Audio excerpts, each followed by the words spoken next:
Craftsman Days are here at Lowe's with big savings on the tools you need. Right now, get a free select tool when you buy the Craftsman V20 2-pack battery kit.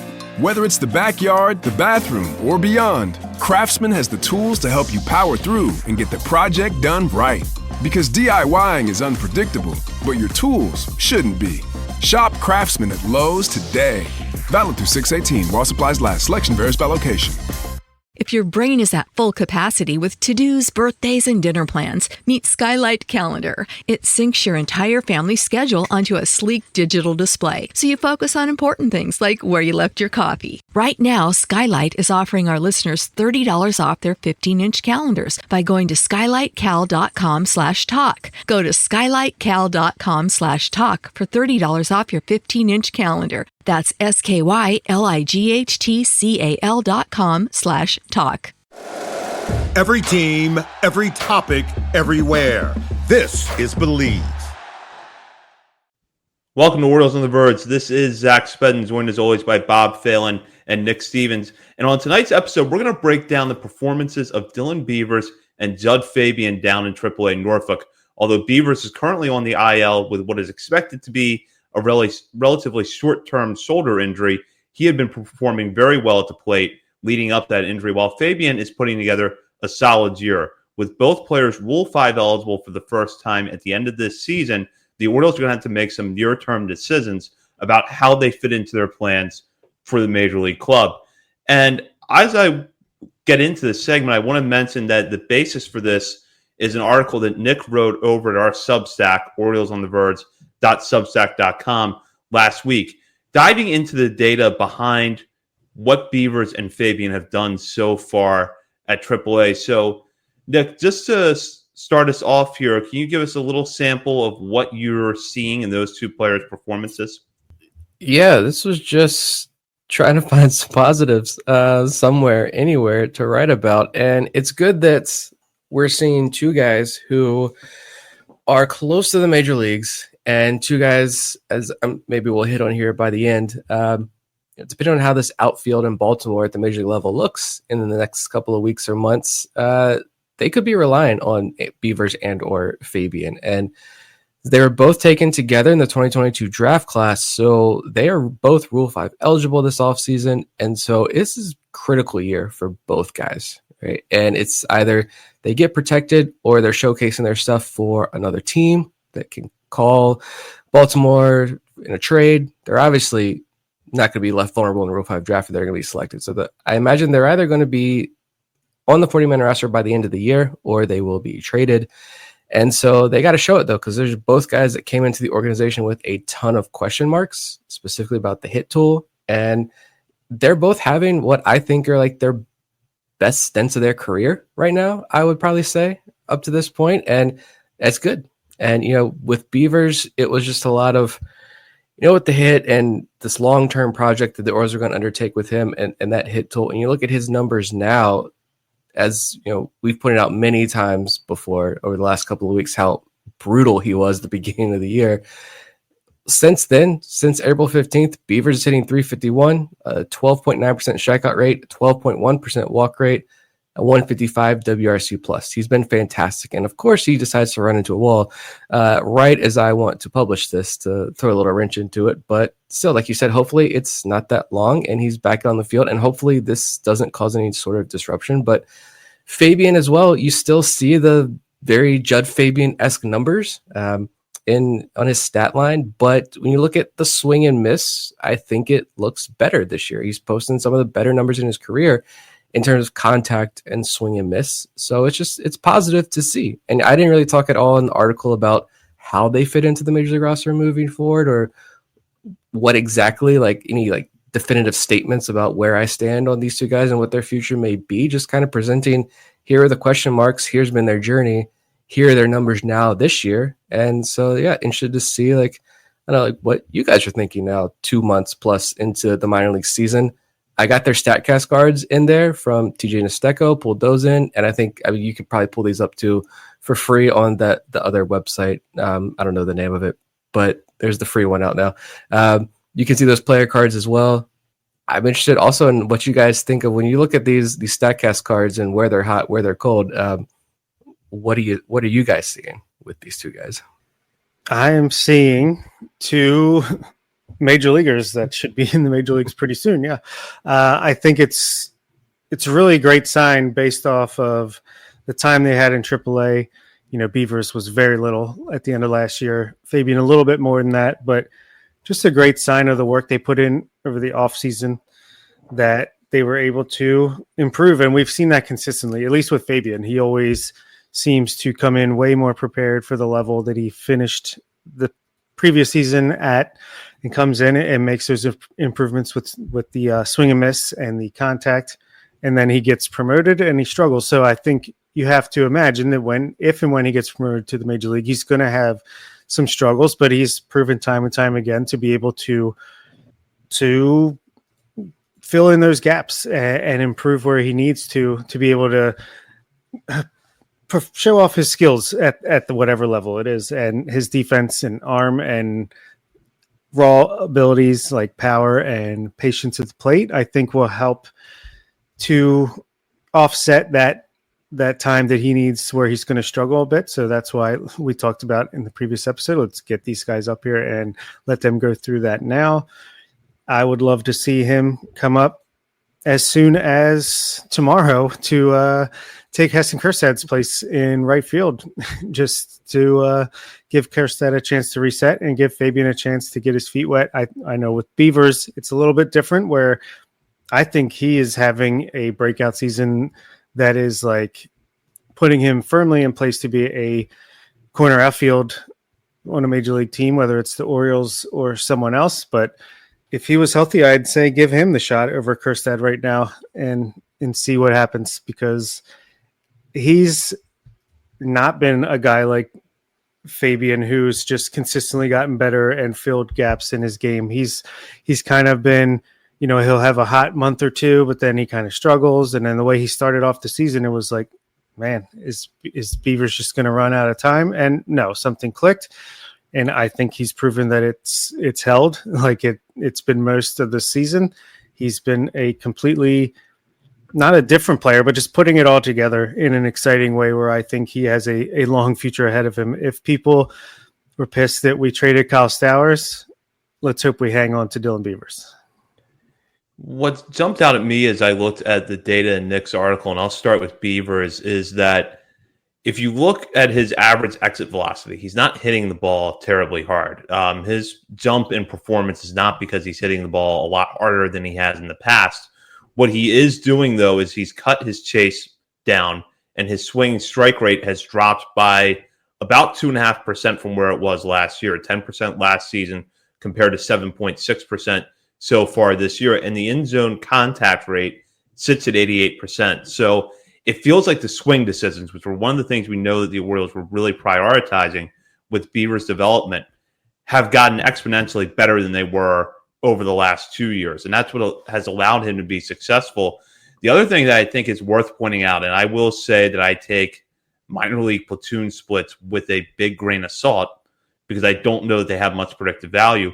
Beavers has gotten better against left-handed pitching and has actually hit lefties quite well this year at Norfolk. So does that mean he's going to do that to major leagues? I don't know, but it's something to keep in mind as you get closer to having to make that decision. I think that if he comes back from this injury and he's able to pick up where he left off, do you give him a shot at the major leagues? And when you bring him up there, do you not put him in the platoon trap that Kobe Mayo and some others have found themselves in when they get up there, and instead give him regular at bats? So that's something I have on my mind. And then with Fabian, I think if you had any other player where we were talking about someone whose batting average over the course of the year has typically been the 225 to 230 range with a strikeout rate north of 25%, you would be concerned. But we know that this is Fabian's game. And the fact that the strikeout rate has dropped as much as it has, while the walk rate has held steady, if not improved a little bit, and we're still seeing the power, I think, honestly, putting all things together, this has been Fabian's best season so far as a pro, because you know what his flaws are at the plate, and you know that you're not going to be able to get rid of all of them. But if you could get it to a point where the effect is minimized a little bit, you've got a center fielder who, A, fields position really well, has a good arm, can hit for power, and can draw walks. That's a big leaguer. Maybe it's not an everyday all-star center fielder, but it's a big leaguer and a guy who can have a long career with that kind of formula.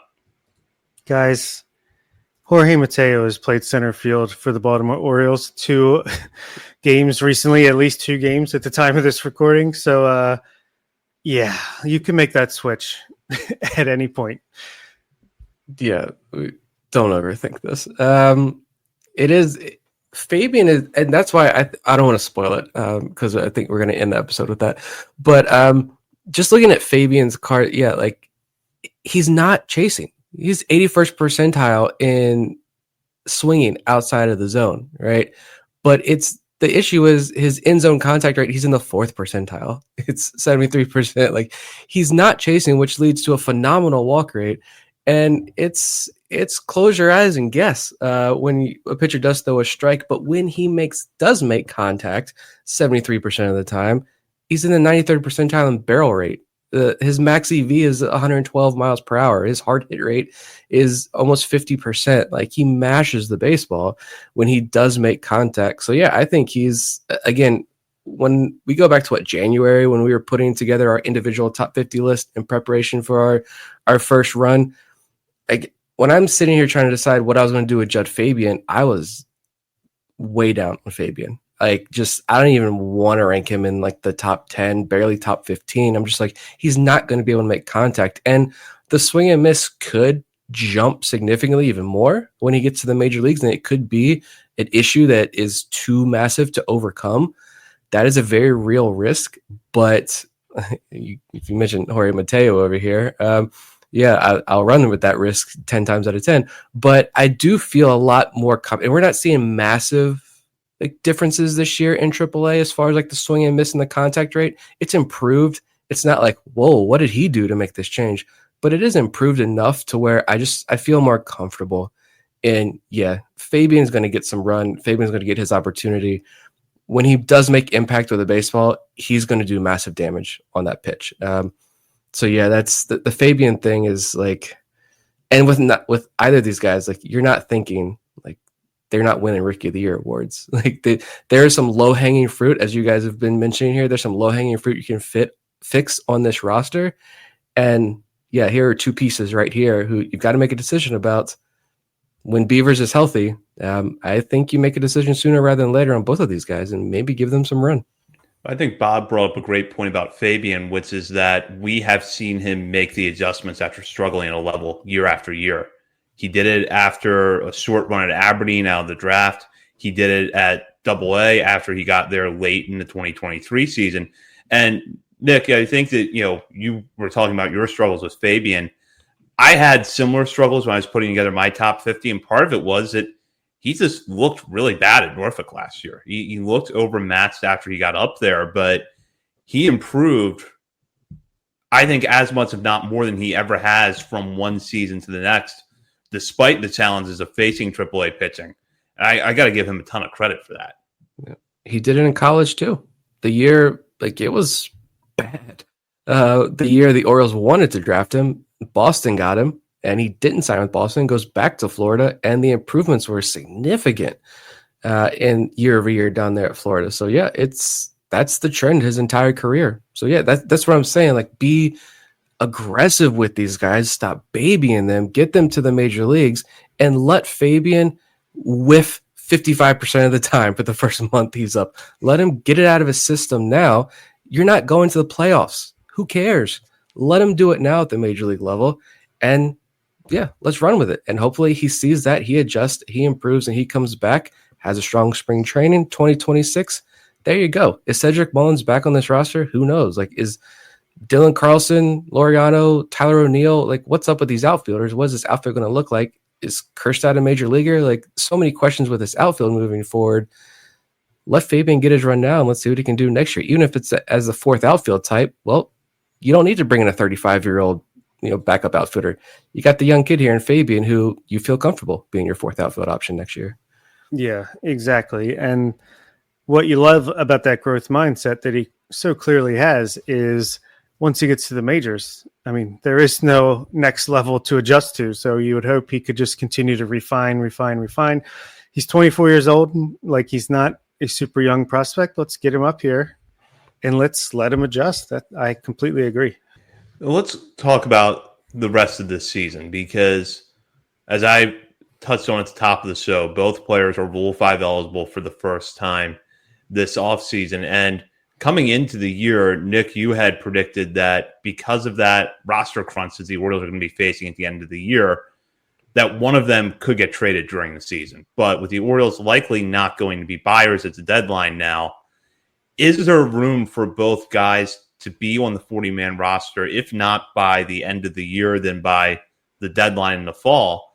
And if you were to put them both on the Major League roster this year, how do you see that playing out, and how soon do you see them getting there? I mean, soon. I would think Fabian sooner, and not just because of the injury probably either. But yeah, like, again, Cedric Mullins, the conversation is different around these guys now that we've seen this season unfold the way it has. Like, even if you were like, okay, I'm down with a small Cedric Mullins extension coming into the year, I'm down for it. What about now? Like, I'm get rid of him. Like, trade him, move on from him. If you're going to get a good deal for him, I don't see any reason for him to still be on this roster. And so, like, there's your opportunity right there. You won't need Ramon Laureano. Who cares if he's what you brought him in to hit lefties? You brought him in for a good veteran defense out there in center field. You don't need him anymore either. If you're not going to the playoffs, this isn't going to be a winning ball club. Give it to the young kids. Like, I'd rather watch that than what we're going to see run out in a losing effort every single night. I'd rather this team lose, but I get an answer about Fabian, and I'm getting an answer about Mayo and some other guys if they're going to lose. So, yeah, personally, I'm DFAing Jorge Mateo. I'm bringing up Judd Fabian. Once Beavers is back and proved to be healthy at AAA, Kerstad's getting demoted. Beavers is taking his place, and you're going to give them some run. And then if Kerstad starts mashing at AAA again, you bring him back up for whoever's not performing. It's got to be tryout season for the rest of 2025. And yeah, maybe you can't ditch Laureano, Mullins, all these guys just yet. But honestly, the guys that are going to need to be traded by the deadline probably have peak value right now. Laureano has looked great this season. He should be able to fetch you something. Mullins might be one of the best position players available at the deadline. You're definitely going to trade him. Ryan O'Hearn as well, and that's going to open up spots for these guys. And by August 1st at the earliest, or at the latest, Dylan Beavers and Judd Fabian and Kobe Mayo and et cetera need to be on this roster and playing, if not every day, most days. Even Dylan Carlson, like, he's been a lot of fun at times this year. Throw him in the mix as well in all this. This episode brought to you by Progressive Insurance. Do you ever find yourself playing the budgeting game? Shifting a little money here, a little there, and hoping it all works out? Well, with the Name Your Price tool from Progressive, you can get a better budgeter and potentially lower your insurance bill too. You tell Progressive what you want to pay for car insurance, and they'll help find you options within your budget. Try it today at Progressive.com. Progressive Casualty Insurance Company and Affiliates. Price and coverage match limited by state law. Not available in all states.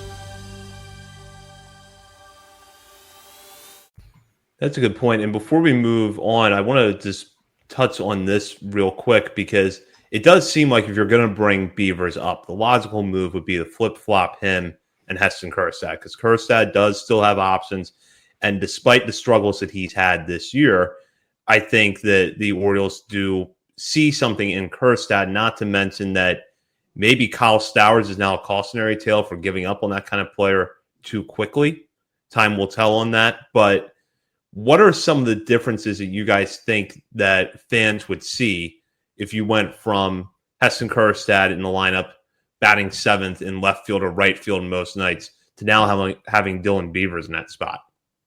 I mean, Kjerstad, you love when he connects, you love the power, right? And it's not that he has the extreme EVs. It was always going back to when he was in AAA and we finally got our hands on that data. It was just like perfect launch angle, nice, solid, hard contact, high hard hit rates.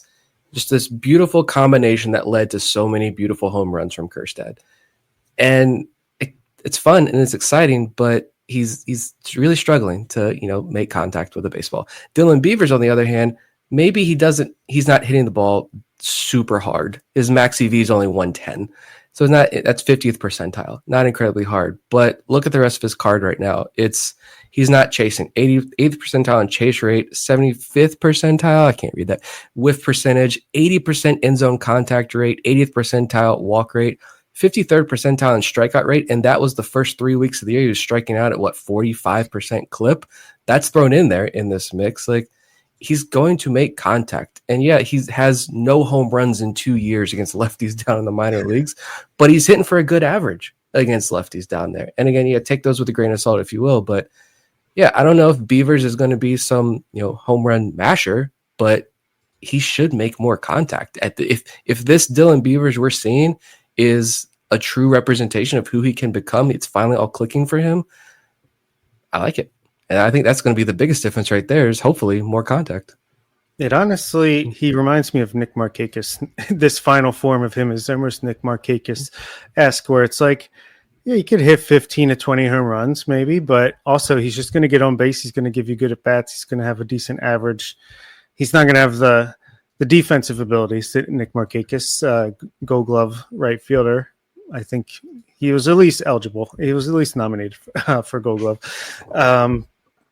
But yeah, I mean, the one cool thing also, besides, if you're looking for silver linings for the Orioles being god awful in 2025, is that guys who we thought are for sure trade candidates, they're going to get to stick around and try to and get a chance to at least make their major league debuts with the Orioles, if not establish themselves and stay here. Like Creed Willems, I was like, oh, he's gone. Like, there's no way he's surviving this season. But now he's killing it in Double-A. Why not keep him around when you're having a terrible season? You're not going to trade him, maybe in the off season, and Beavers, same thing. We were always trying to trade Beavers. Well, now I'm kind of like, give Beavers his day. Like, let's make it happen. So yeah, it's you got to find the silver linings in a season like this. And there's plenty down on the farm. And we got a good question here from a live listener that I want to get to before we wrap up. And it's from Adit, who wants to know, who is the most likely to have a Kyle Bradish type breakout once they get to the majors out of this group of pitching prospects? Braxton Bragg, Nestor Herman, Cohen Aiken, or Michael Ferret. Now, the fact that it's May 27th and we're putting Braxton Bragg and Cohen Aiken in the same category as Nestor Herman and Michael Ferret is not something I would have seen coming into the season, but hats off to both of those guys because they have pitched very well so far this year. I'm going to go with an answer that I think might be a little contrarian. Probably not, actually. But I'm going to say Nestor Herman just because I want to say someone else, but I'll let one of you guys take that one. And I'm going to go Nestor Herman here just because, the guy is pitching, moved up to Double-A now, and has continued to do what Nestor Herman does very well.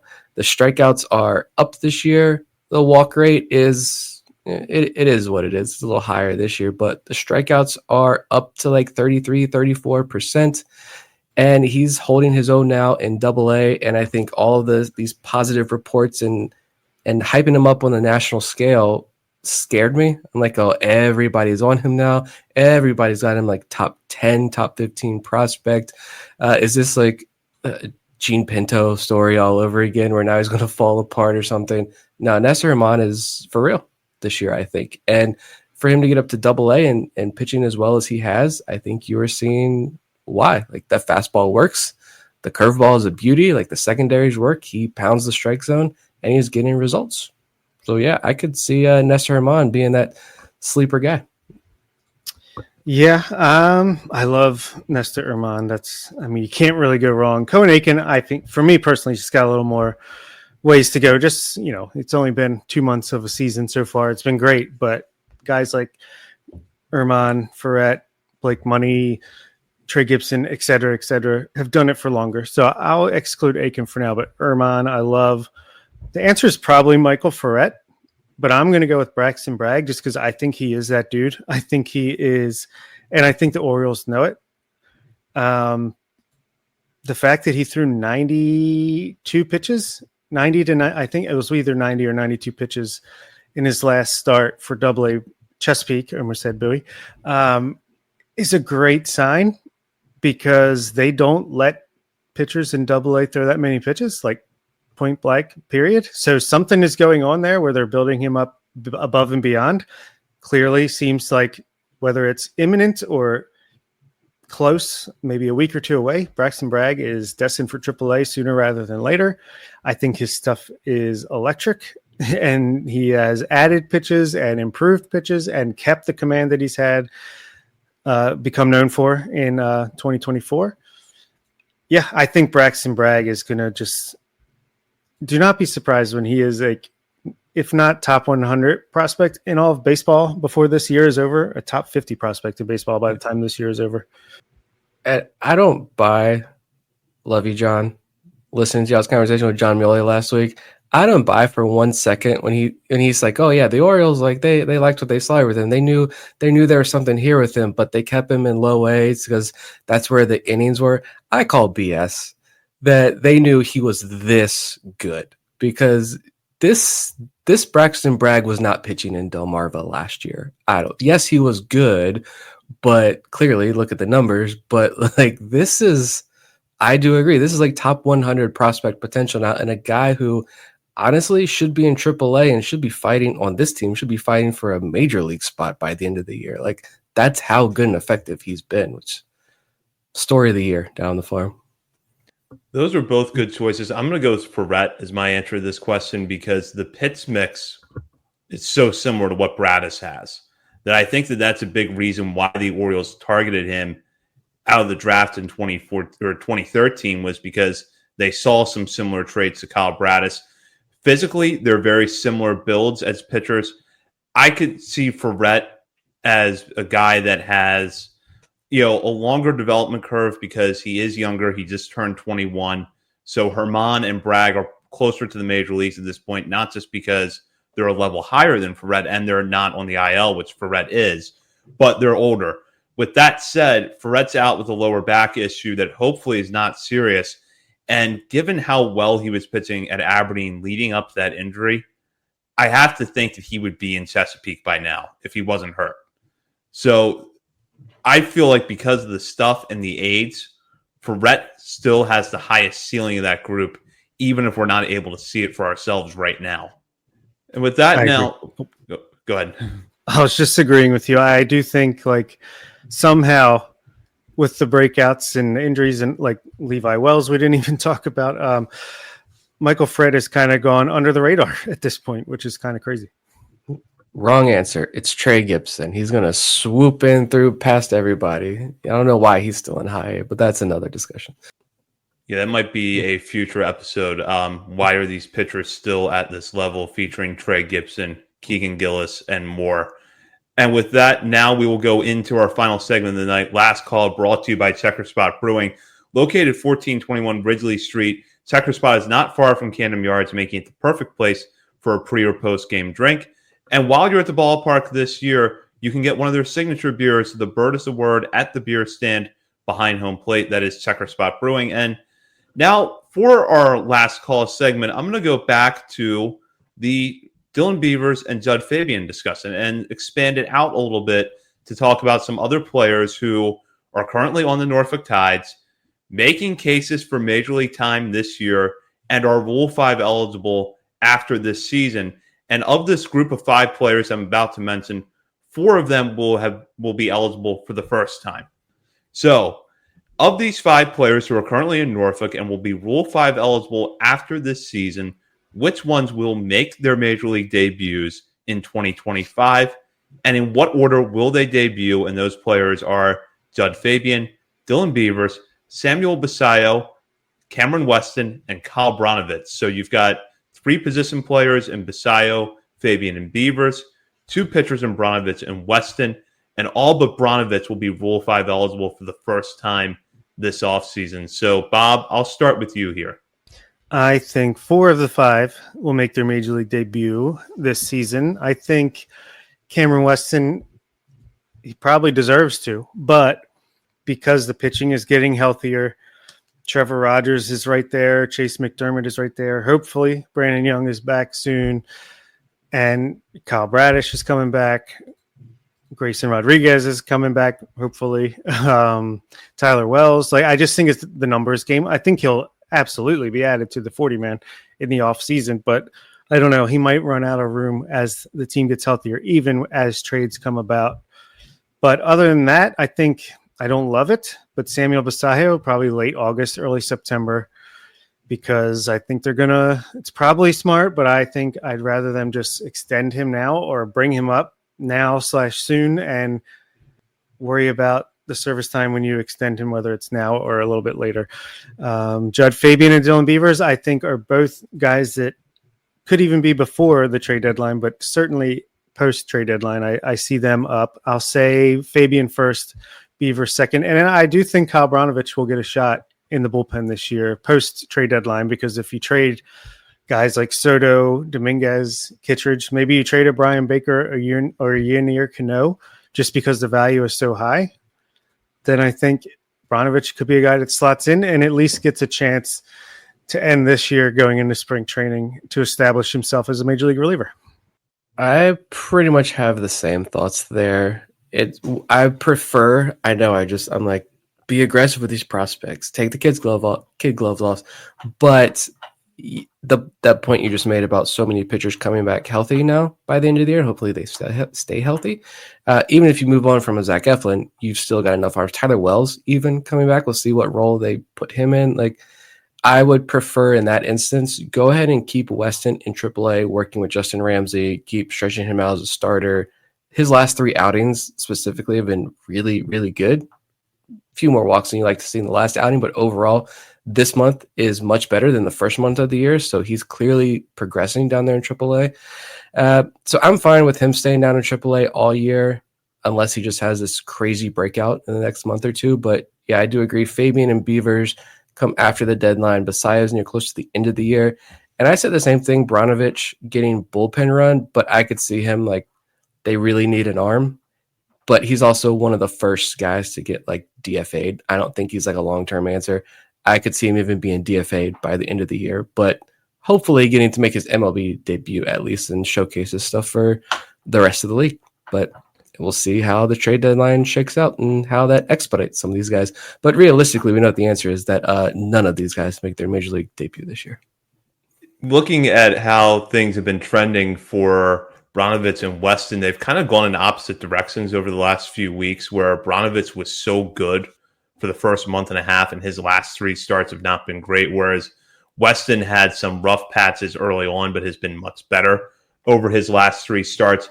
With that said, I think that because Branovich has been Rule 5 eligible a few times now, he's older than Weston, and he is a guy that I don't think they'd mind sticking in the bullpen for a few weeks if they needed to do that he has a better chance of getting to the major leagues for right now than Weston does. I agree with you guys. They want to keep Weston as a starter, continue to stretch him out. So I will say that the order will go Fabian and Beavers. I will agree with you guys there. I think Fabian gets there slightly ahead of Beavers, but they won't be far apart. Branovich will come along after that. Maybe by mid-August, he makes his debut. And then I would say that Basallo is brought up right around the time Norfolk season ends. So mid-September, he'll come up and he'll get an opportunity to play over the final couple weeks of the year. And if nothing else, maybe start getting familiar with the pitching staff so the Orioles know they don't have to go out and sign whatever next offseason's version of Gary Sanchez is. They've already got their backup catcher. Hopefully that's the case, but we'll see. TBD. Welcome to Baltimore Orioles baseball in 2025. We having fun? Always. Not always.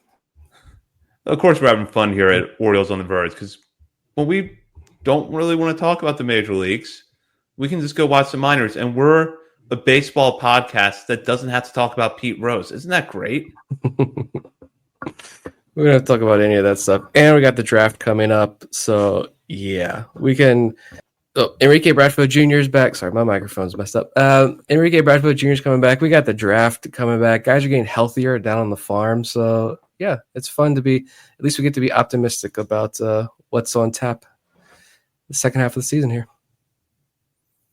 And with that, that does it for this week. So we will be back next week to break down the latest news in Birdland. In the meantime, you can check us out on our many social media channels, including Facebook, Instagram, Threads, X, TikTok, YouTube, and Twitch. We are also at Substack, OriolesOnTheVerge.substack.com. You can check out Nick's article on Dylan Beavers and Judd Fabian there, as well as other Orioles coverage. And while you're browsing around the internet, be sure to head over to Patreon and sign up to become a member of our community. You can join at the $3, $5, or $10 levels and have access to bonus weekly episodes from Bob, Nick, and myself, as well as monthly updates to our top 50 prospects list. And our June update is going to drop next week. So now's the perfect time to get in, become a patron, and have access to that episode and more. For Bob Phelan and Nick Stevens, this is Zach Spedden. You've been listening to Orioles on the Verge, part of the Believe Podcast Network.